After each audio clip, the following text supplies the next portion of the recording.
le podcast. Aujourd'hui, on se retrouve pour l'épisode 3 qui va parler d'un livre que j'avais vraiment envie de discuter depuis quelques temps. C'est un livre qui va toucher à l'écologie marine.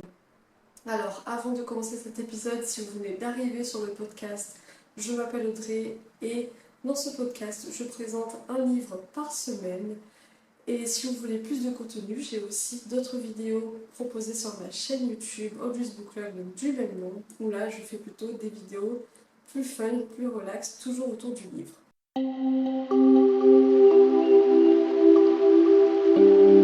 Comme je l'ai mentionné, le thème d'aujourd'hui, ça va être l'écologie marine, mais pas que, ça va être vraiment tout ce qui est prise de conscience sur ce qui nous entoure, et un petit côté un peu historique, puisqu'on va suivre la vie d'un homme très célèbre qui est George William Steller. Si vous ne le connaissez pas, vous inquiétez pas, c'est le but de ce podcast.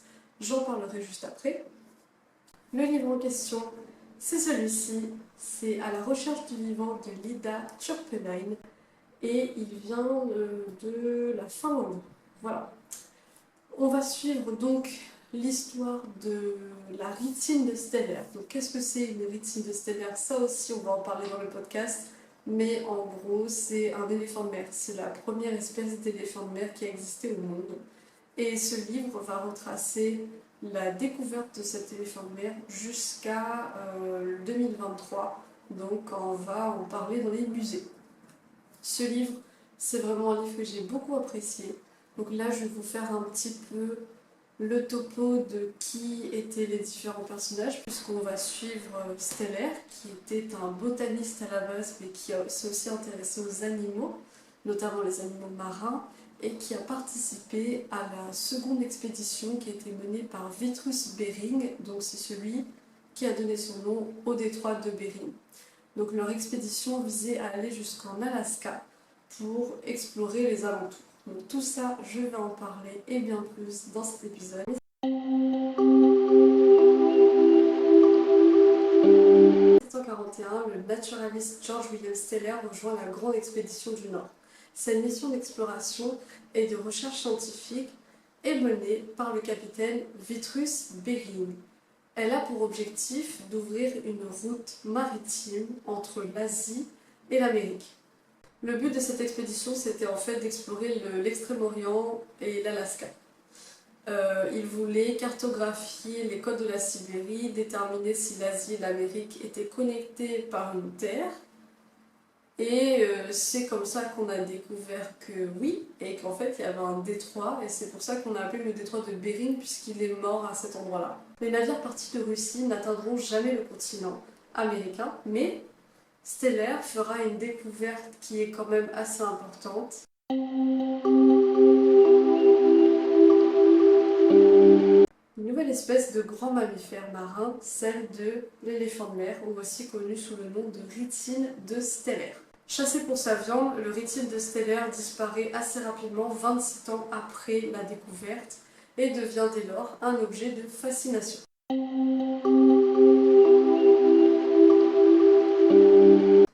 Le livre « À la recherche du vivant », c'est un peu comme une épopée qui nous fait traverser des siècles dans le sillage de la rhytine de Steller. Mais on suit aussi des hommes et des femmes qui en fait ont croisé cet animal ou qui ont été liés à cet animal par une certaine manière. C'est un roman d'aventure, c'est un roman d'histoire coloniale, de découverte scientifique et de réflexion sur l'écologie marine et la place de l'homme dans son environnement.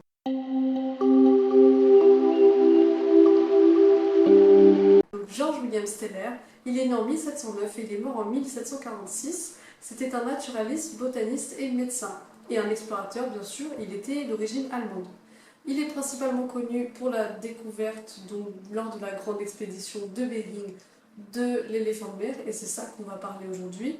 Et cette expédition a été menée au Kamtchatka. Il a découvert aussi d'autres espèces, notamment beaucoup de plantes, un cormoran qui est aussi appelé cormoran de Steller, et des otaries.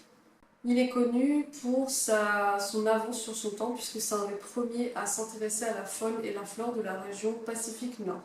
Ses observations détaillées sur les plantes et les animaux et notamment les peuples autochtones du Kamtchatka et de l'Alaska ont permis d'enrichir les connaissances européennes sur cette zone pour l'époque. Donc je l'ai déjà mentionné, il a participé à la seconde expédition de Bering qui était entre 1733 et 1743. Il a voyagé et en fait tout l'équipage a fait naufrage. Beaucoup sont morts du scorbut et lui il a réussi à survivre. Donc il a continué à écrire ses petites notes sur l'environnement qu'il a observé, mais il est mort lui aussi suite à des complications avec des maladies contractées, notamment lors d'un voyage au retour de la Sibérie. Donc il est mort sur le trajet retour. Il laisse derrière lui un journal avec toutes ses explorations, donc c'est des récits et des études de la biodiversité arctique, et notamment une étude entière sur l'éléphant de mer de la rétine stellaire. Alors là, pour compléter un petit peu ce que je viens de vous dire, je vais lire des pages du livre, comme ça vous n'êtes pas perdu et ce n'est pas juste un exposé.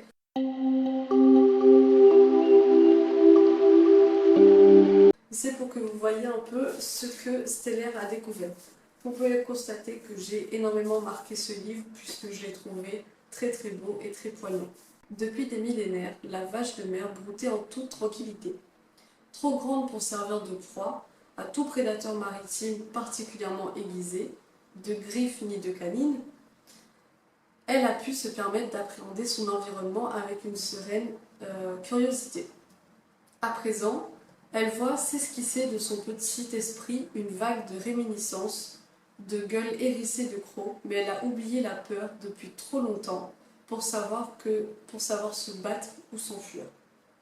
Elle essaie de reculer vers la mer, mais les pierres et les rivages s'enfoncent dans sa peau, la corde tire son corps hors des vagues et leur harpon s'enfonce de plus en plus dans sa chair.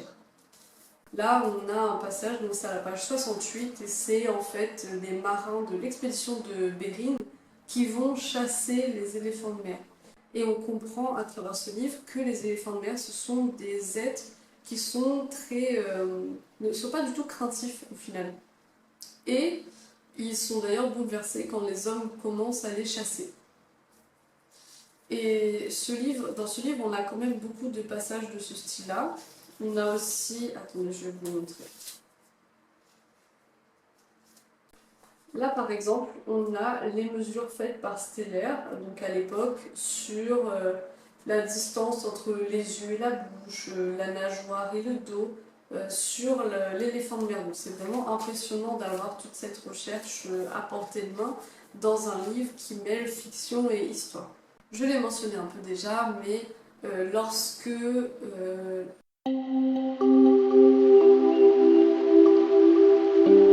Stellaire va arriver notamment dans les Aléoutes avec le commandant Bering, ils vont rencontrer le peuple Aléoute et on va voir aussi les prémices d'une colonisation.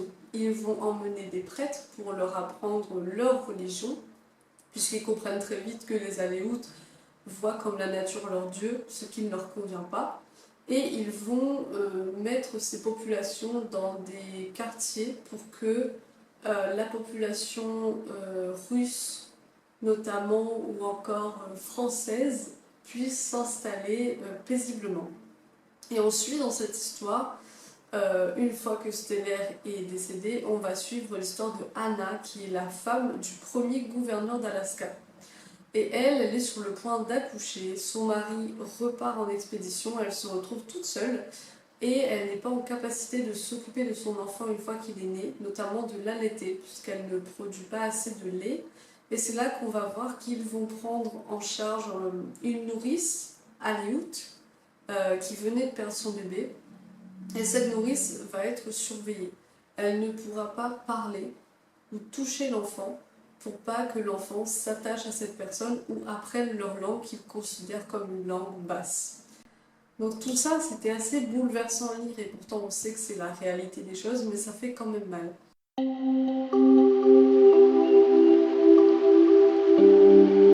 Et on voit aussi à travers ce livre qu'il y a eu de grands moments où il voit que les Aléoutes vont tuer un éléphant de mer pour l'année, et eux, ils vont se dire pourquoi un seul? Pourquoi juste un seul? Et ils vont lancer quelque chose, ce n'est même pas lancer une chasse à l'éléphant de mer. Ce n'est pas du tout ça, c'est vraiment plutôt une partie de chasse amusante. Le but n'étant pas de tuer l'éléphant de mer pour pouvoir se nourrir, le but étant tout simplement de les tuer pour du divertissement. Donc celui qui en tué le plus. Et donc le trois quarts du livre, c'est un peu une prise de conscience sur le traitement de ces pauvres éléphants de mer par les étrangers. Alors je lis un passage, c'est assez poignant. La première année, aux abords de l'île, les trappeurs prennent la vie à 200 vaches de mer. Leur technique n'a rien de spécial, ils n'en consommeront qu'une vingtaine. Après cela, le flux de navires devient régulier. Un trappeur déterminé dépouille rapidement une île de toutes ses fourrures, mais il y a toujours une autre île ensuite, puis un continent, peuplé de loutres et de renards. Les marchands, partis du Kamtchatka, prennent l'habitude de faire l'escale à l'île de Bering. Ils y remplissent leurs tonneaux de viande de vache de mer. Ils ne se donnent même pas la peine d'apprendre à manier le harpon. Il leur suffit de viser à peu près un des animaux sur lequel ils ont tiré. Pour eux, les vaches de mer ne sont qu'un divertissement et une gourmandise. L'an 1754 se distingue comme un pic noir au milieu des statistiques. Cette année-là, plus de 500 vaches de mer sont la proie des trappeurs. 500 mammifères marins pesant des tonnes, dont un cinquième à peine servira de nourriture. Ensuite, dans le livre, on va avancer dans le temps et on va arriver au moment où d'autres navigateurs vont aller s'installer en Alaska. Là, la colonisation, la colonie est déjà bien créée et ils vont pas du coup découvrir les éléphants de mer puisqu'ils n'existent plus. Ils vont en trouver les os. Et à partir de ce moment-là, ils vont ramener ces os chez des grands chercheurs, chez des riches, dans des musées, pour pouvoir les collectionner. Et ils vont d'ailleurs essayer de reconstruire un de ces éléphants de mer, puisque comme ils n'ont pas connu ce que c'était et qu'ils ont entendu les descriptions de Steller, mais Steller n'a pas fait de dessin, donc on ne pouvait pas s'imaginer à quoi ça ressemblait. Il parlait d'animal un peu luisant dans la nuit et très gros. Donc pour eux, les os, c'est une grande découverte. Là, j'ai un passage. Les marins accostent au même endroit que Bering et Steller. Mais l'île qu'ils trouvent n'est plus la même. Les espèces qui ont peuplé ont changé. La plage et les collines ont été dépouillées de leurs mammifères. Et l'île aux renards est devenue l'île aux oiseaux. Donc on voit qu'il ne reste plus grand-chose en fait et que tout l'écosystème est bouleversé une fois qu'une espèce disparaît. Donc on va suivre l'histoire de cette dame qui d'habitude étudie les araignées et pour qui on va en fait demander de reconstituer un squelette d'éléphant de mer pour le mettre au musée du grand roi Alexandre. Et elle va être un petit peu bouleversée, donc elle va découvrir que en fait les éléphants de mer ont des doigts, sauf qu'ils sont sous la peau, donc on dirait qu'ils ont juste une nageoire, mais ils ont des os comme pour nous en fait, ils ont des doigts. Et tout ce livre va relater cette histoire. Comment on en vient à faire disparaître une espèce, comment ça change l'écosystème, comment ça va façonner des vies, parce qu'au final, elle n'aura pas connu Steller, mais elle va apprendre de son travail et découvrir que ce qu'elle a, ce sont des os. On va mettre en lumière aussi qu'il y a eu beaucoup de chasse. Voilà. Et la fin du livre a un passage qui est assez poignant.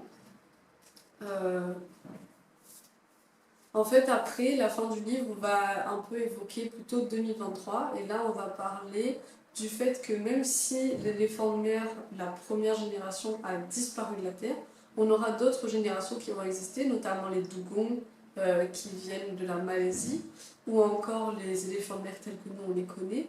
Et ceux-là, par contre, sont très craintifs, ne restent plutôt... Les dugongs sont très solitaires. Les autres restent en groupe et dès qu'ils entendent du bruit, ils s'en vont. Et ça a été découvert que s'ils ont adopté ces rythmes de vie-là, c'est à cause de cette chasse de leurs prédécesseurs. Donc leur cerveau a pris en compte ce qui s'est passé auparavant pour essayer de se fortifier. Donc je lis le passage. La rétine de Steller a disparu, mais sa famille continue de s'éteindre dans les mers du monde. Son cousin, la dernière vache des mers, broute les fonds de la grande barrière du corail. Le dugong est une créature timide sur laquelle nous savons peu de choses. Il fuit l'homme et contrairement à son congénère, c'est un excellent plongeur qui passe la plupart de son temps sous la surface. Nous avons le dugong et 3 espèces de lamantins.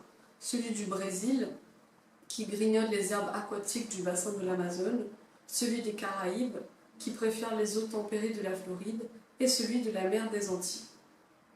Et celui d'Afrique qui peuple les mangroves d'Afrique occidentale. Ces 4 Siréniens portent toujours dans leur gène le souvenir de leurs grands congénères, mais aussi que leur sort est incertain. Donc, ce livre, il nous fait vraiment nous remettre un peu en question sur nos consommations, nos pratiques de chasse et de pêche.